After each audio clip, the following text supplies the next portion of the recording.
Hello and welcome to Saurabh sir classes. मैं हूं चीनू ठाकुर और आज हम डिस्कस करने वाले हैं आईसीटी टॉपिक पर।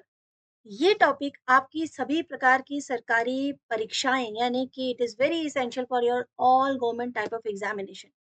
ये बहुत इंपॉर्टेंट सेशन रहने वाला है और क्यों रहने वाला है ये आपको स्टार्टिंग में ही मैं पहले बताऊंगी और उसके बाद वीडियो कंटिन्यू करेंगे। तो यदि वीडियो पसंद आए तो लाइक शेयर सब्सक्राइब जरूर कीजिएगा और मुझे कमेंट करके बताइएगा आप कौन से एग्जाम के लिए तैयारी कर रहे हैं। So ICT information and communication technology, ये एक टॉपिक इतना इंपॉर्टेंट क्यों है? आखिरकार एक आध एग्जाम में आता है क्या? तो अगर मैं गवर्नमेंट और कॉम्पिटेटिव एग्जामिनेशन की बात करूं तो यूजीसी नेट, ठीक है, सारे एग्जाम का मैंने यहाँ मेंशन किया है।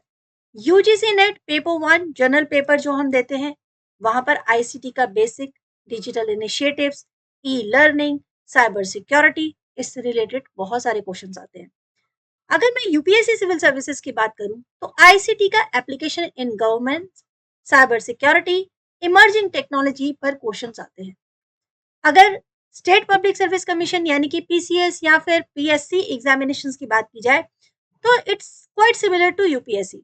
बस यहाँ पर फोकस ज्यादातर किया जाता है गवर्नेंस कैसी होनी चाहिए, ई गवर्नेंस के इनिशिएटिव्स क्या है, उससे रिलेटेड क्वेश्चंस आते हैं। आईबीपीएस, एसबीआई, आरबीआई, नाबार्ड यानी जितनी भी बैंकिंग सर्विसेज हैं वहां पर भी क्वेश्चंस पूछे जाते हैं आपके आईसीटी से रिलेटेड, ठीक है। Cyber security, digital transaction, UPI etcetera, इस पर क्वेश्चंस बनते हैं। Then we have SSC, CGL, CGHSL and other SSC examination. यहाँ पर बेसिक कंप्यूटर नॉलेज के बारे में एग्जाम आता है, ई गवर्नेंस क्या होती है, आईटी पॉलिसीज क्या होती है, इससे रिलेटेड क्वेश्चंस आते हैं। देन अगर मैं आरआरबी की बात करूँ तो आरआरबी में भी क्वेश्चन इससे रिलेटेड आते हैं, यानी आपकी टीचिंग एग्जामिनेशन जो पीजीटी, टीजीटी एग्जामिनेशन और रेलवेज, सभी में बेसिक आईसीटी, डिजिटल सिक्योरिटी और टेक्नोलॉजी इन रेलवे से रिलेटेड क्वेश्चंस आते हैं। देन यूपी पुलिस इंस्पेक्टर में भी कंप्यूटर से रिलेटेड क्वेश्चंस बनते हैं या आईसीटी से रिलेटेड क्वेश्चन बनते हैं, जैसे cyber security, IT act, digital India और साइबर क्राइम। ये तो मैंने बात की जो गवर्नमेंट और कॉम्पिटेटिव एग्जामिनेशन है वो। अब बात करते हैं जो टेक्निकल बेस्ड एग्जामिनेशन है, जैसे टेट एग्जामिनेशन है या सी टेट एग्जामिनेशन है। वहां पर रोल ऑफ आईसीटी देखा जाता है एजुकेशन में, ठीक है, और डिजिटल लर्निंग टूल्स में। देन अगर बात करें गेट एग्जामिनेशन की तो C S, EC, EE, IT branches जो हैं इंजीनियरिंग की, उसमें आईसीटी रिलेटेड टॉपिक्स पूछे जाते हैं, जैसे नेटवर्किंग, डिजिटल कम्युनिकेशन और कंप्यूटिंग। इसरो, डीआरडीओ और एनआईसी एग्जामिनेशन में भी आईसीटी को बहुत ज्यादा इंपॉर्टेंस दी जाती है। अब जब आप ये सारे टॉपिक देख रहे हैं तो अब मुझे बताइए कि आपको क्या लग रहा है, आईसीटी के बारे में पढ़ना इंपॉर्टेंट है कि नहीं? तो मैं ये कोशिश कर रही हूँ अभी, जैसे आपने ये सब मैंने टॉपिक आपको दिखाया, एग्जामिनेशंस पे दिखाया, तो आप इस बात को भी ध्यान दे रहे होंगे कि आईसीटी से पढ़ना और आईसीटी के टॉपिक्स के पढ़ना, ये सारी चीजें हर एक एग्जाम में सिमिलर नहीं है, कहीं पर थोड़ा ज्यादा है, कहीं पर थोड़ा कम है। यानी कि अगर मैं रेलवेज की बात करूं तो वहां आईसीटी से रिलेटेड जो इंट्रोडक्शन है, थोड़ी सी इंफॉर्मेशन है, उसी से काम चल जाएगा। लेकिन जैसे जैसे आपके एग्जाम्स थोड़े से हाई लेवल के होते जाएंगे वैसे वैसे आईसीटी से रिलेटेड चीजें और भी ज्यादा पढ़नी पड़ेंगी। तो यदि आपको ये सारी क्लासेस अच्छी लगेंगी तो मैं ये क्लासेस को एज पर द एग्जामिनेशन भी रेडी करूंगी। बट आज का सेशन जो है वो मैं आपको एक ऐसी क्लास देने जा रही हूँ जहां पर आप मोटा मोटी ये समझ जाओगे कि आईसीटी टॉपिक क्या है, इसके अंदर क्या क्या इंपॉर्टेंट टॉपिक है जिसके बारे में आपने पढ़ना है। जैसे अभी हमने देखा डिजिटल कम्युनिकेशन, नेटवर्किंग, जो भी आईटी से आईसीटी से रिलेटेड टॉपिक थे उनका मैं आपको एक रफली आइडिया जरूर दे दूंगी। इसलिए ये वीडियो आपके लिए बहुत ज्यादा अहम होने वाला है। तो चलिए फटाफट से स्टार्ट करते हैं ये video. I hope you like that video. सबसे पहले जब फर्स्ट टाइम आईसीटी का नाम सुना था तो हम लोगों को लगता था कि कंप्यूटर के बारे में क्वेश्चंस आएंगे, यानी कंप्यूटर्स क्या है, सॉफ्टवेयर और उसका हार्डवेयर। ज्यादा से ज्यादा यही तो पूछा जाएगा कि मॉनिटर कैसा दिखता है, माउस कैसा होता होगा, ये सारी चीजें। लेकिन ये आईसीटी का ये क्या है, मतलब पूरी चीजें क्या है? इस पिक्चर में आप एक चीज को नोटिस करो, इस पिक्चर में कुछ अलग अलग आपको इमेजेस नजर आ रही है। एक तो वो इमेज है जो आज की डेट में आप यूज कर रहे हैं, यानी कि इस तरह के कंप्यूटर्स, ठीक है। आपके पास भाई लैपटॉप जरूर होगा, इस तरह के जो बॉक्स कंप्यूटर है सीपीयू वाले, ये भी ज़रूर होंगे। लेकिन ये जर्नी इतनी आसान नहीं रही। आज जो हम ये प्रेज़ेंट ये वाले कंप्यूटर्स देख रहे हैं, इनका इतिहास यहाँ से होके गुज़रा है। ये भी एक कंप्यूटर है। सबसे पहले जो पढ़ाया गया था, सबसे पहले जो बनाया गया था, जिसके बारे में हमें मालूम है, वो ये कंप्यूटर था। इसका क्या नाम है, क्या चीज़ है, ये अब क्वेश्चन्स नहीं आते, ठीक है? बट आज हम इस कंप्यूटर को जानते हैं कि आज हम इस पे वर्क कर रहे हैं, आज हम लैपटॉप पे वर्क कर रहे हैं और आज हम सीपीयू यानी कि इस तरह के बॉक्स कंप्यूटर्स पे भी वर्क कर रहे हैं। बट इसके साथ-साथ क्या सिर्फ़ यही एक अ, मतलब इम्पोर्टेंट चीज़ें हैं जिसे हम कंप्यूटर कहते हैं? नहीं, हर वो चीज़ जो मशीन है, ऑपरेट है, जैसे कैलकुलेटर ये भी एक तरह का कंप्यूटर है, हमारी स्मार्ट वॉच ये भी एक तरह की कंप्यूटर है, तो हर एक चीज़ कंप्यूटर है। हम अपने बच्चों को देख रहे हैं स्कूल में जब बच्चे पढ़ रहे हैं तो व्हाइट बोर्ड है, वहाँ पर स्मार्ट बोर्ड लग गया है, तो हर चीज़, ये सारी चीज़ें कैसे हो पाई? कंप्यूटर से हो पाई। तो आईसीटी की आज की डेट में जो कंप्यूटर से रिलेटेड इन्फॉर्मेशन लेना और टेक्नोलॉजी का यूज़ करना, हर एक क्षेत्र में इतना ज़्यादा डेवलप हो गया कि आप किसी भी एरिया में जाएँ, चाहे वो एजुकेशन है, चाहे वो इंजीनियरिंग है, चाहे वो कोई भी सेक्टर है, वहाँ पर आप विदाउट कंप्यूटर सोच भी नहीं सकते। तो कंप्यूटर का मतलब सिर्फ़ एक ये मशीन नहीं है, हर एक वो सॉर्ट्स ऑफ डिवाइस है, जो आपको इन्फॉर्म कर रहा है, जो आपकी टेक्नोलॉजी वास्ट कर रहा है। ठीक है? मुझे समझ में लग रहा है कि मेरे जो स्टूडेंट्स हैं, वो इतनी चीज़ें समझ रहे हैं। ये बहुत इनिशियल फ़ेज़ है। ठीक है? तो सुनिए जो हमारी नॉलेज है ना किसी भी टॉपिक की, वो एक समुद्र की तरह है। तो मैं अपने स्टूडेंट्स को उतनी ही डाइव करवा रही हूँ, जितनी उनको ज़रूरत है। ठीक है? अब मैं चलती हूँ थोड़ा-सा आपको आईसीटी से रिलेटेड कुछ और बातें डिस्कस करके। यदि अगर भाषा या मतलब इसको ईज़ी लैंग्वेज में समझना कि कंप्यूटर क्या है, तो एक तरह का इलेक्ट्रॉनिक डिवाइस है। ठीक है? एक ऐसा डिवाइस जिसमें आप डेटा डालते हो और वो डेटा प्रोसेस होता है। डेटा प्रोसेस होकर आपको बहुत सारे टास्क करने में मदद करता है। ये आपको बहुत सारी इन्फॉर्मेशन देता है। वो डेटा स्टोर भी कर सकता है, उसके बाद डेटा आपको चाहिए तो वापस रिट्राइव कर सकता है और उसके बाद प्रोसेस कर सकता है आपकी इन्फॉर्मेशन और बहुत तरह से आपके लिए यूज़फुल हो सकता है। तो कंप्यूटर क्या है? एक इलेक्ट्रॉनिक डिवाइस है, ठीक है? और यदि टाइप्स की बात की जाए कि कंप्यूटर कितने टाइप का होता है, तो एक है सुपर कंप्यूटर्स जो हम लोगों ने देखा कि हाई परफॉर्मेंस कंप्यूटर है जो रिसर्च के लिए यूज़ हो रहा है। जो हमने पिक्चर में देखा था, ठीक है? एक बड़ी-सी स्क्रीन थी, बहुत सारे वहाँ पे वर्क हो रहे थे, तो ये सुपर कंप्यूटर्स है, जो बहुत ही ज़्यादा इम्पोर्टेंट जो आपके जैसे डीआरडीओ है या रिसर्च ऑपरेशंस होते हैं या वेदर के बारे में बताना है, वो सारी चीज़ें सुपर कंप्यूटर्स करती है। मेन फ्रेम कंप्यूटर्स क्या होते हैं? ये आपके जैसे बड़े-बड़े एमएनसीज़ हैं। वहाँ पर लार्ज बल्क जो डेटा होता है वहाँ पे यूज़ करना होता है, उसमें वर्किंग होती है, तो वहाँ पर मेन फ्रेम कंप्यूटर्स काम करते हैं। पर्सनल कंप्यूटर वो जो आप और मैं यूज़ कर रहे हैं, वो पर्सनल कंप्यूटर्स है। लैपटॉप एंड टैबलेट वही जो आप पोर्टेबल है, कहीं पर भी ले जा सकते हैं, वो सारे आपके पोर्टेबल कंप्यूटर डिवाइस हो गए। एम्बेडेड सिस्टम क्या हो सकते हैं? एम्बेडेड सिस्टम्स, ये वो सिस्टम है, जैसे जो आपके आजकल रोज़मर्रा के कामों में मदद कर रहे हैं। डिश वॉशर, बर्तन धोने की मशीन, ठीक है? Washing machine, ATM card, calculator, ये सब एम्बेडेड सिस्टम्स हैं।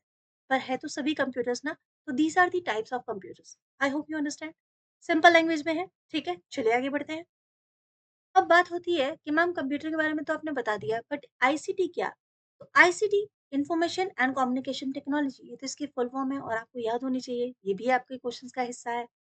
यहाँ पर जितने भी तरह के टूल्स हैं, डिवाइस हैं, सिस्टम है, जो हमारी मदद करते हैं किसी भी तरह के डेटा को या इंफॉर्मेशन को कलेक्ट करना या उसको प्रोसेस करना या फिर इंफॉर्मेशन को शेयर करना टेक्नोलॉजी के थ्रू, बस उसी को हम आईसीटी कहते हैं। ये सारी चीजें आपको समझनी है। आई होप अब आपको ये तो पता चल गया कि आपको पढ़ना किसके बारे में है, क्या क्या समझना है, ठीक है? अब थोड़ा बढ़ते हैं आईसीटी के बारे में। आपने आईसीटी की फुल फॉर्म तो जान ली, लेकिन आईसीटी का जो वर्ड है उसको भी समझिए ना। आई फॉर इंफॉर्मेशन, जहाँ पर डेटा और नॉलेज आपको मिलती है और आप उस डिवाइस को देते हैं कि भाई ये रहा डेटा, अब मैं इसे तुम्हें दे रहा हूँ और अब आगे का जो काम है वो तुम्हें करना है। डेटा में कुछ भी हो सकता है, डेटा में टेक्स्ट हो सकते हैं, इमेज हो सकती है, वीडियोस हो सकते हैं। उसके बाद आता है कम्युनिकेशन। कम्युनिकेशन जहां आपका डिवाइस आपकी इंफॉर्मेशन को शेयर करेगा, ठीक है? वो किससे शेयर करेगा? Through emails, through video calls, ठीक है? उसके बाद बात आएगी टेक्नोलॉजी की। अब वो टूल्स जो हम इस्तेमाल कर रहे हैं वो टेक्नोलॉजी है, ठीक है? चाहे हम कंप्यूटर इस्तेमाल कर रहे हैं, चाहे हम इंटरनेट यूज़ कर रहे हैं, चाहे हम मोबाइल फ़ोन यूज़ कर रहे हैं। तो ये इन्फॉर्मेशन कम्युनिकेशन टेक्नोलॉजी हमारी ज़िंदगी का एक ऐसा अटूट हिस्सा बन गया, जो आप अपने कार्य में यूज़ नहीं करेंगे, तो आप सक्सेसफुल ही नहीं हो सकते। राइट। अब आज से अगर 40 इयर्स पहले कोई टीचर अगर टीच कर रहे थे, तो आज आप उनको टीच करते हुए देखेंगे तो वो भी लेटेस्ट जो टेक्नोलॉजी है उसी के अकॉर्डिंग पढ़ाते हैं अपने स्टूडेंट्स को। Why this is so? Because time is changing. और अगर हम इंफॉर्मेशन टेक्नोलॉजी यूज नहीं करते हैं, यदि हम अपने communication with the help of information और टेक्नोलॉजी के नहीं करेंगे, तो वो जो कम्युनिकेशन है वो इम्प्रेसिव नहीं होता। तो आईसीटी की भूमिका हर एक एरिया में बढ़ती जा रही है। और यदि मेरी बात पर आपको यकीन नहीं आ रहा तो इनमें से एक चीज़ पढ़ के देखिए और मुझे बताइए कि आप यूज़ कर रहे हैं कि नहीं? स्मार्टफ़ोन आपके पास है? कॉलिंग के लिए, चैटिंग के लिए, ऐप्स यूज़ करने के लिए, तो इसका मतलब आप आईसीटी का यूज़ कर रहे हैं। Computers and internet, we are using that as well. Email and messaging, this is very, very essential for any company, for any working place. Gaming and entertainment, इसकी वजह से तो झगड़े हो जा रहे हैं घर पे आजकल, ठीक है ना? तो गेमिंग एंड एंटरटेनमेंट, मूवीज चाहिए, ऑनलाइन गेम्स चाहिए, यूट्यूब्स है, म्यूजिक एप्स हैं, okay. And education, this is my area. Online classes, e books, digital white boards, ये सारी चीजें भी इंटैक्ट हो गई हैं अब आईसीटी से। सो आईसीटी का एरिया कितना ज्यादा ब्रॉड है और उसको पढ़ना कितना इम्पोर्टेंट है, अब आप समझ रहे होंगे। हर एक एग्जाम में इससे रिलेटेड जो क्वेश्चंस आ रहे हैं वो काफी मात्रा में है। पहले अगर मैं एक एग्जांपल नेट का ही पकड़ूं, यूजीसी नेट एग्जामिनेशन का, तो आज से बहुत पहले जब हम एग्जाम दे रहे थे यूजीसी नेट का, तो उस समय कंप्यूटर से रिलेटेड बहुत इजी इजी क्वेश्चन आते थे। बाइनरी पर एक क्वेश्चन आ गया, सॉफ्टवेयर क्या है, हार्डवेयर क्या है, इस पे क्वेश्चन बनते हैं। बट अब क्या हुआ? अब हो गया टाइम चेंज। अब आपकी एजुकेशन में जैसे ये जो टेक्नोलॉजी है ये डेवलप होती चली गई, वैसे वैसे आपके हर एक फेज में कंप्यूटर आता चला गया। तो अब हमें उन सबको पढ़ना होगा अपने एग्जाम्स के लिए। समझे आप मेरी बात को? हो सकता है बैकग्राउंड से कोई बोल रहा हो, मैम कहना क्या चाहते हो? तो अब मैं इंपॉर्टेंट टॉपिक के बारे में डिस्कस करने जा रही हूँ कि आपको क्या क्या पढ़ना है। सो गाइस, सबसे पहले बेसिक्स ऑफ आईसीटी। मैं आपको एकदम इस हिसाब से सारी चीज़ें कवर करवाऊँगी कि आप कोई भी एग्ज़ाम दो, आप आईसीटी से जुड़े हुए किसी भी प्रश्न के लिए अटकोगे नहीं, बहुत ईज़िली रिप्लाई कर दोगे। लेकिन हाँ, मुझे ऐसा मैं आपसे ज़रूर कहूँगी कि ऐसा लग रहा है कि एक ही वीडियो में ये सारी चीज़ें मैं नहीं करवाऊँगी। मैं आपको इस वीडियो में ये बताऊँगी कि आपको क्या-क्या पढ़ना है। बट आगे जो होगा पार्ट, उसमें हम लोग डिस्कस करेंगे वन बाय वन करके, ताकि आपको किसी भी तरह की प्रॉब्लम ना हो। क्लास समझ भी आए, बोर भी ना लगे, ठीक है? ये भी तो ज़रूरी है। तो बेसिक ऑफ आईसीटी में अगर हम बात करें, सबसे पहला डेफिनेशन और इम्पोर्टेंस ऑफ आईसीटी पढ़नी है। होता क्या है आईसीटी, उसकी इम्पोर्टेंस क्या है? वैसे तो ये मैंने आपको समझा दिया। ये बात मुझे लगता है आप लोगों को, मेरे मतलब 60% स्टूडेंट्स तो एकदम क्लियर कर चुके होंगे कि आईसीटी क्या होता है, उसकी इम्पोर्टेंस क्या है, उसकी डेफिनेशन क्या है। कंपोनेंट आईसीटी के बारे में हम लोग जानते हैं। कंपोनेंट्स का मतलब क्या होता है? उसके हिस्से, उसके पार्ट, ठीक है ना? तो हमारा जो आईसीटी है, उसका इम्पोर्टेंट पार्ट क्या-क्या है? इम्पोर्टेंट पार्ट में हमारे कंप्यूटर्स के हमारे जो कंप्यूटर हैं, उसे उसके 2 पार्ट हैं। एक तो है हार्डवेयर, वो सभी बॉडी पार्ट्स कंप्यूटर के जो हमें नज़र आते हैं, और दूसरा है सॉफ्टवेयर, जो बेचारे हमारे कंप्यूटर के अंदरूनी हिस्से हैं, जो बॉडी के अंदर हैं, जिन्हें हम देख नहीं पाते। और उसके बाद तीसरा हिस्सा है नेटवर्क। हमारे कंप्यूटर बिना नेटवर्क के नहीं चलते, ठीक है? कहीं ऐसा तो नहीं कि मेरी फ़ोटो की वज़ह से नहीं कुछ गड़बड़ नहीं हुआ है। चलो, समझ में आ गया आपको? तो कंप्यूटर के हार्डवेयर, सॉफ्टवेयर और नेटवर्क, इन तीनों के बारे में हमें पढ़ना है। उसके बाद बात करेंगे evolution of computers, first to fifth generation. ये आपका पार्ट उन क्वेश्चंस के लिए पहले के टाइम पे बहुत इंपॉर्टेंट होता था। पहले आपसे पूछा जाता था कि सबसे पहला कंप्यूटर कब बना? फादर ऑफ कंप्यूटर कौन है? ये सारे क्वेश्चंस पूछे जाते थे। तो यदि मेरे कोई एग्जामिनर ऐसे आ गए जिनका मूड हुआ कि नहीं भाई, मुझे एक बार फिर से वो सारे क्वेश्चंस पूछने हैं, तो हो सकता है ना कि क्वेश्चन आपसे दोबारा पूछे जाए। तो आप कुछ भी पढ़ रहे हो उसका इतिहास जानना ज़रूरी है। तो हिस्ट्री ऑफ कंप्यूटर्स में हम देखेंगे first to fifth generation of computers. Then types of computer. वैसे तो मैंने अभी आपको टाइप्स ऑफ कंप्यूटर की एक झलक दे दी है, जहाँ हमने पढ़ा कि सुपर कंप्यूटर क्या है, एम्बेडेड सिस्टम क्या होता है, पिक्चर्स के साथ मैंने दिखाया था, तो आई थिंक ये भी आप समझ गए होंगे। बट हाँ, थोड़े टेक्स्ट के साथ भी समझाऊंगी आपको। Then input and output device, most important thing, इससे क्वेश्चंस बनते हैं और इससे हमारे स्टूडेंट कंफ्यूज होते हैं। ठीक है, क्योंकि मेरे भारत में एक चीज है कि कंप्यूटर तो बहुत इंपॉर्टेंट है, बट सबके पास फिलहाल आज भी सबके पास नहीं है। यदि मैं एजुकेशन मिनिस्टर होती तो मैं ये सबसे पहले करती कि जितने भी स्कूल्स हैं, जब बच्चों के एडमिशन होते हैं तो उनके लिए एक एक कंप्यूटर या एटलीस्ट एक एक लैपटॉप तो मैं जरूर अरेंज करवाती। ठीक है ना? अरे इतने लाखों-लाखों फीस लेते हो, उसके बाद एक-एक पर्सनल कंप्यूटर तो बच्चों के लिए प्रोवाइड करा ही सकते हो, क्योंकि एक लाइब्रेरी होती है कंप्यूटर की, है ना? और उसमें होते हैं 7-8 पीस, बच्चे हैं आपके पास इतने सारे, वीक में 1 क्लास होती है, जिसमें बच्चे कितना ही सीख जाते होंगे और सभी बच्चों से घर पर उम्मीद रखना, ये कोई अच्छी बात नहीं है। तो बेसिक ऑफ आईसीटी में इनपुट और आउटपुट डिवाइस अगर आपने सीखना है, तो ये क्लास आप लोग के लिए बहुत इंपॉर्टेंट है। क्लास को ज़रूर फॉलो कीजिएगा, ठीक है? आप चाहे तो आईसीटी का क्रैश कोर्स भी ले सकते हैं। यदि लेना चाहें, तो कमेंट सेक्शन में कमेंट कर दीजिएगा, मैं आपसे कॉन्टैक्ट कर लूँगी, आप उसकी चिंता मत कीजिए। बट हाँ, बट अगर आप कहें कि मैम हमें फीस पे नहीं करनी है, फ्री में आप क्या पढ़ाएँगे? तो ये सब फ्री में ही चल रहा है बच्चों, इसका कोई पैसा नहीं है, ठीक है? तो चलिए समझिए इस बात को। आई थिंक आपको ये तो क्लियर हुआ कि बेसिक हमें क्या-क्या पढ़ना है। अब आता है नेक्स्ट स्टेप पर क्या आएगा?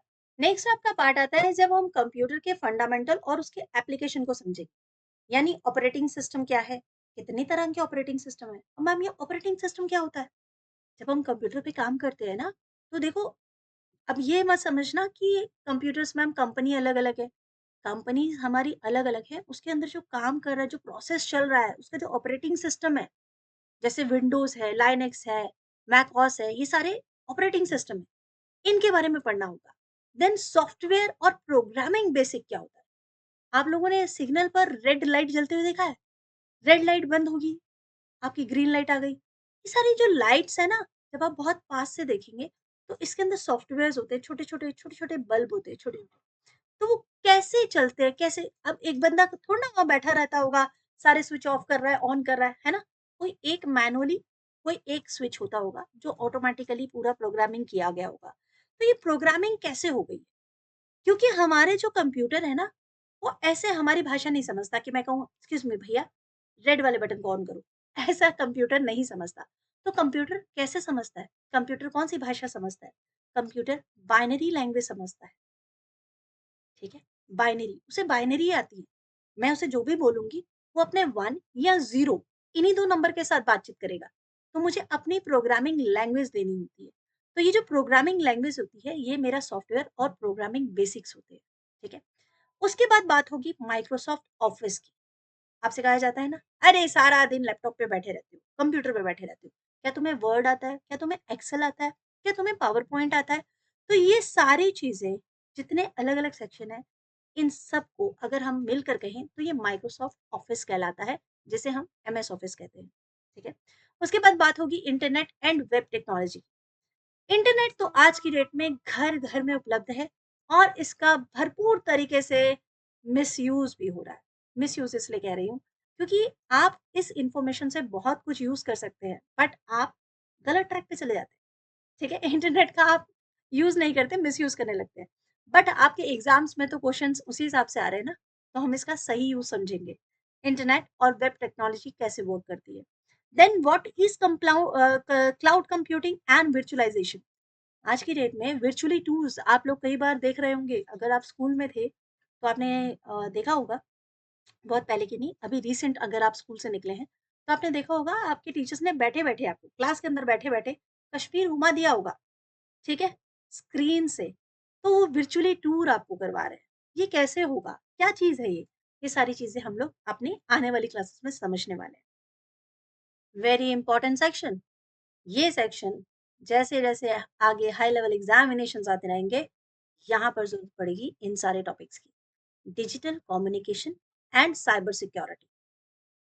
मैं आपको ये भी बताऊँ, यदि आप स्कूल में हैं और अब आप हायर डिग्रीज़ के लिए जाएँगे, तो साइबर सिक्योरिटी ये फ़ील्ड भी एक नया फ़ील्ड है, जो आप अपने इसमें भी आगे बढ़ सकते हैं। हर कोई सीए, सीएस, एमबीए, प्लीज़ ये सारी रेस को हटाइए। बहुत सारे ऑप्शन खुले हैं। बहुत सारे नए स्टेप्स आ गए हैं, बहुत सारे मतलब अपॉर्च्युनिटीज़ हैं। यदि आप एक ही रेस में दौड़ते रहेंगे, तो ऑटोमैटिकली बेरोज़गारी ही बढ़ेगी, क्योंकि इतनी सारी पोस्ट के लिए इतने 4 गुना लोग कैसे हो सकते हैं, समझ रहे हैं? तो साइबर सिक्योरिटी और डिजिटल कम्युनिकेशन क्या होता है, इसे समझना बहुत ज़रूरी है। जैसे हम अपनी कम्युनिकेशन टेक्नोलॉजीज़ की बात करें, हम किस-किस के थ्रू टेक्नोलॉजी यूज़ करते हैं? ब्लूटूथ आपने यूज़ किया होगा, वाई-फाई, आपका 4G, 5G, ऑप्टिकल फाइबर्स, ये सारे आपके कम्युनिकेशन टेक्नोलॉजीज़ हैं। साइबर थ्रेट्स क्या होते हैं? वायरस आ गया, कौन-सा मालवेयर है, फ़िशिंग क्या है, रैनसमवेयर क्या है, ये सारी चीज़ें जो हैं आपको स्टडी करनी है। साइबर सिक्योरिटी मेजर्स कैसे हो सकते हैं? कैसे बचा सकते हैं आप अपने कंप्यूटर को उसमें वायरस आने से या फिर कोई आपकी इन्फॉर्मेशन लीक होने से? इतना सारा आप न्यूज़ सुन रहे हैं। आजकल आप फ़ोन उठाते हैं तो फ़ोन पे क्या होता है कि कोई भी कॉल अटेंड ना करे, ये ना करे, वो ना करे, साइबर क्राइम हो रहे हैं। तो ये सारे क्राइम कैसे हो रहे हैं? अगर आप डिजिटल कम्युनिकेशन, ये वाला टॉपिक तो सभी को समझना है, सभी पढ़ो। चाहे आप एग्ज़ाम दे रहे हो, चाहे आप नहीं दे रहे हो, आपको ये टॉपिक पढ़ना ही चाहिए, ठीक है? Digital communication and cyber security. तो साइबर लॉज़ भी बन चुके हैं। IT act 2000, data protection laws, ये सारे कानून भी आ चुके हैं। इसके बाद डिजिटल सिग्नेचर और e-governance security, very, very important topic, और ये सेशन तो मुझे नहीं लगता आपको मिस करना चाहिए। वैसे तो आपको कोई सेशन मिस नहीं करना चाहिए, सारे सेशंस बहुत इंपॉर्टेंट रहने वाले हैं, ठीक है? और धीरे-धीरे बढ़ रहे हैं हम उन टॉपिक पे जो हमारे एग्ज़ामिनर्स के फेवरेट टॉपिक हैं और हमारे जानने के लिए भी बहुत ज़रूरी हैं। बहुत सारे ऐसे स्टूडेंट्स हैं जो जब 12th करके निकलते हैं ग्रेजुएशन के लिए, तो उन्हें उतना नॉलेज भी नहीं होता कि आगे क्या-क्या कोर्सेज़ हैं। अगर ग्रुप में 4-5 बच्चे हैं, वो कह रहे हैं कि हम तो सीए करने जा रहे हैं, तो वो भी पीछे-पीछे सीए करने जा रहे हैं। कोई कहे हम सीएस करने जा रहे हैं, तो वो भी पीछे-पीछे वही करने जा रहे हैं। क्योंकि उन्हें गाइडेंस नहीं है, प्रॉपर मेंटरशिप मिली नहीं है, इस बारे में पता नहीं है। तो आईसीटी इन गवर्नेंस और डिजिटल इंडिया इनिशिएटिव्स, यदि आप ये वाला सेशन अटेंड करेंगे, जो मेरे स्टूडेंट्स हैं, जूनियर स्टूडेंट्स हैं, अगर वो भी ये वाला सेशन अटेंड करेंगे तो उनके लिए भी बहुत ही अच्छा होगा। क्योंकि यहाँ हम पढ़ने वाले हैं ई गवर्नेंस के बारे में। क्या होता है e governance? Digital India mission क्या है? बहुत सारे ऐसे की प्रोजेक्ट निकाले गए हैं, जैसे डिजी लॉकर। 10th का आपका रिपोर्ट कार्ड आपके डिजी लॉकर में आया होगा या फिर आने वाला होगा। आपका उमंग क्या है? ई नाम क्या होता है? भीम, भीम तो आप यूज कर ही रहे होंगे ना। आप पैसे ड्राइव ना सॉरी स्कैन करके पैसे पेमेंट कर रहे हैं, स्कैनर यूज़ कर रहे हैं, तो भीम यूज़ कर रहे होंगे आप, ठीक है? फिर आधार, यूआईडीएआई, ये सब क्या होता है? ये सब आप जानते हैं, आधार कार्ड आप देख रहे हैं। ये सारी चीज़ें कैसे हुई हैं? डिजिटल इंडिया इनिशिएटिव है। इंडिया में सारे लोगों का आधार कार्ड बन गया। आधार कार्ड से फिंगरप्रिंट्स अब एक गवर्नमेंट के पास है। तो ये क्या संभव है? क्या ईज़ी था? ये सारी चीज़ें। ई गवर्नेंस सर्विसेज़, जैसे ई कोर्ट्स आ गए, ई डिस्ट्रिक्ट है, ई स्कॉलरशिप है, आपको कहीं नहीं जाना, घर बैठे-बैठे आपकी ये सारी चीज़ें हो सकती हैं, ठीक है? इलेक्ट्रॉनिक वे में, ओके? आईसीटी आपकी एजुकेशन में भी बहुत इम्पोर्टेंट पार्ट निभा रहा है, जिसमें स्वयं नेशनल डिजिटल लाइब्रेरी एक बहुत इम्पोर्टेंट है। स्वयं के बारे में तो मैं 100% श्योर हूँ कि बहुत सारे बच्चे नहीं जानते कि क्या होता है स्वयं। स्वयं का इम्पोर्टेंस क्या है? यदि आपने वर्बली सुना भी होगा, तो स्वयं आपके लिए कितना कुछ कर सकता है, वो जानना ज़रूरी है। तो ये सेशन जो है आपके लिए कितना इम्पोर्टेंट होने वाला है, राइट? उसके बाद हम पढ़ेंगे जो हम डिजिटली पेमेंट करते हैं, आपने कुछ भी खाया, स्कैन किया, पेमेंट हो गया, कैसे? ये सारे सिस्टम पढ़ेंगे। यूनिफाइड पेमेंट इंटरफेस, देखो जहाँ पर मैंने आपको ये फुल फॉर्म दे दिया है, इसमें एग्ज़ाम में क्वेश्चंस पूछे गए हैं। What do you mean by UPI और what is the full form of UPI? तो यूनिफाइड पेमेंट इंटरफेस, उसके बाद निफ्ट क्या है, आरटीजीएस क्या होता है, ठीक है? डिजिटल वॉलेट कैसे काम करते हैं? पेटीएम से तो आप बहुत कुछ करते होंगे, मूवी देखनी है, पेटीएम यूज़ किया, पिज़्ज़ा खाना है, पेटीएम यूज़ किया। तो स्टूडेंट्स इसके अलावा इसके बारे में जानना कि कैसे वर्क करते हैं, ठीक है? डिजिटली पेमेंट होता कैसे है? आधार इनेबल्ड पेमेंट सिस्टम क्या होता है? एईपीएस, वेरी वेरी इंपॉर्टेंट, और आज की डेट में कई बार पूछा गया क्वेश्चन है। What is the full form of AEPS? That is Aadhaar enabled payment scheme. उसके बाद सिस्टम, सॉरी, फिर है crypto currency and blockchain basics, ये भी सारे सेक्शन इंपॉर्टेंट है आपके लिए। आई होप अब आप समझ रहे होंगे कि ये क्लासेस क्यों इंपॉर्टेंट होती जा रही हैं। This is the last page of this video, emerging technology. अब आर्टिफिशियल इंटेलिजेंस का टाइम आ चुका है, लेकिन एक बहुत ही डेंजर टाइम भी आ गया है। हम एआई का यूज़ तो कर रहे हैं, बट हम ये नहीं समझ पा रहे कि हमें इसके यूज़ को कहाँ तक करना है। और यदि एआई को हम बहुत ज़्यादा यूज़ करते हैं, तो वो मिसयूज़ में कैसे बदल जाता है। हमें मशीन लर्निंग को कैसे भली-भाँति समझना है और इसका सही तरीके से यूज़ कैसे करना है, ये बहुत इम्पोर्टेंट है, ठीक है? Internet of things IoT most of time ये क्वेश्चंस आपका फेवरेट क्वेश्चन बन चुका है जिसके बारे में पूछा जाता है। Big data and data analytics ये आपका डेटा से रिलेटेड है। कितने प्रकार के डेटा होते हैं, कैसे उनका यूज़ होता है, एनालाइज़ कैसे किया जा सकता है, cloud computing and edge computing में क्या डिफरेंस है, ठीक है? इससे रिलेटेड असर्शन रीजनिंग का क्वेश्चन रिसेंटली पेपर में देखा गया है। वर्चुअल रियलिटी, वीआर और ऑगमेंटेड रियलिटी यानी एआर, इसमें क्या डिफरेंस है? कैसे काम करते हैं ये? तो ये आपके जो 7 सेक्शन है, वो सारे सेक्शन के बारे में हम लोग डीपली क्लास लेंगे, ठीक है? और डिटेल में क्लास होगी और मेरी पूरी उम्मीद है कि नेक्स्ट जो क्लास इसकी आएगी, उस एक ही क्लास में आप आईसीटी से जुड़ी हुई सारी इम्पोर्टेंट इन्फॉर्मेशन के बारे में जान जाएँगे। मैं आपको उन क्लासेस में बाइनरी वाले क्वेश्चंस भी करवाऊँगी, क्योंकि बाइनरी से रिलेटेड क्वेश्चंस आपके परमानेंट क्वेश्चन है, वो तो आते ही आते हैं, ठीक है? तो यदि आपको ये वीडियो पसंद आया हो, तो प्लीज़ लाइक ज़रूर कीजिएगा, क्योंकि लाइक के बटन पे एक लाइक का बटन आप क्लिक करते हो ना, तो और ज़्यादा एनर्जी आ जाती है। फिर मन करता है कि और ज़्यादा इन्फॉर्मेशन लाई जाए, बेस्ट से बेस्ट इन्फॉर्मेशन आपके साथ शेयर की जाए। कोई भी ऐसी चीज़ ना हो जो मेरे स्टूडेंट से मिस हो जाए और हम अपडेट रहें, क्योंकि क्वेश्चंस अब जो बनेंगे, अब जो पैटर्न आएगा, वो पिछले वाले पैटर्न से थोड़ा और डिफिकल्ट आएगा। तो यदि हम तैयारी अपने पिछले वाले पैटर्न में के मुकाबले थोड़ा और ज़्यादा एनहांस नहीं करेंगे, तो हम पीछे रह जाएँगे। आप समझ रहे हैं मेरी बात?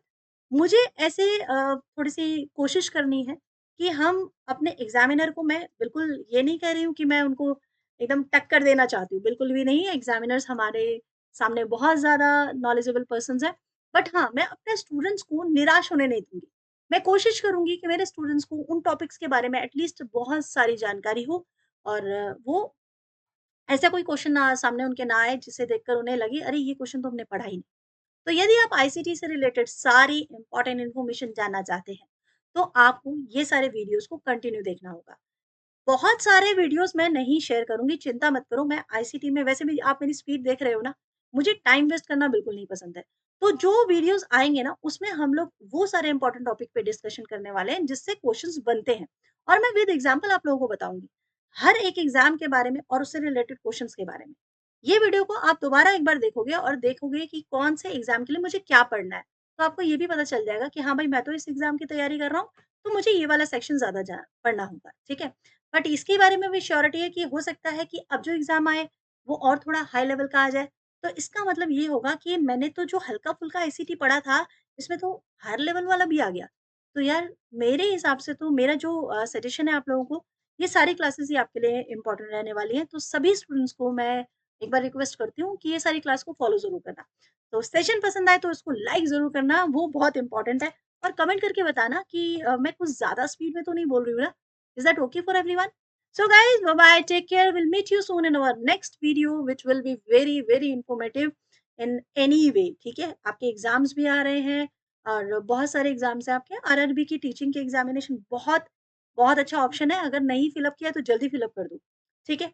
हाँ, उसकी प्रिपरेशन के लिए आप लोग कंफ्यूज हो सकते हो, तो उसके लिए भी आप कमेंट सेक्शन में कमेंट करो। अगर आपको उसके लिए कोई सजेशन चाहिए होगा, तो मैं उसके लिए भी आपको सजेस्ट ज़रूर करूँगी कि कैसे प्रिपेयर करूँ और कौन-सा बेटर रहेगा, उसके लिए अलग से कोई बुक लेना पड़ेगा कि नहीं लेना पड़ेगा, ये सारी चीज़ें हम लोग डिस्कस ज़रूर करेंगे, ठीक है? So guys, thank you so much, will meet you soon in our next video, bye bye and take care.